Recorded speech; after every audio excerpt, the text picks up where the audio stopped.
মাত্র 20 মিনিট হাতে যদি সময় থাকে তাহলে রেডি করে নিতে পারেন এরকম একটা প্রোটিনওয়ালা সোয়া পোলাও, যেটার জন্য প্রথমেই সয়াবিনটাকে গরম জলে 30 মিনিট ভিজিয়ে রেখেছিলাম।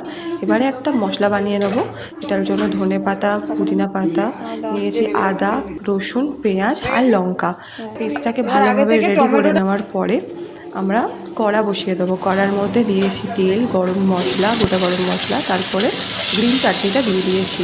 এরপরে এটাকে নাড়াচাড়া করে নিয়ে এর মধ্যে টমেটো কুচি দিয়ে দেবো। সেটাকে ভালোভাবে মিশিয়ে নেওয়ার পরে এরপর থেকে দেবো হলুদ গুঁড়ো, দিয়েছি গরম মশলা গুঁড়ো আর দিয়েছিলাম নুন। সব কিছু একসাথে ভালো করে মিশিয়ে নেওয়ার পরে আমরা আস্তে আস্তে সয়াবিনটা আর এর ওপর থেকে ভিজিয়ে রাখা আগে থেকে চালটা দিয়ে দেবো। সব কিছু মিশিয়ে নিয়ে 1.5 কাপ মতো জল দিয়ে দিয়েছি। যতটা পরিমাণ রাইস থাকবে সেরকম অনুযায়ী জল দিতে হবে।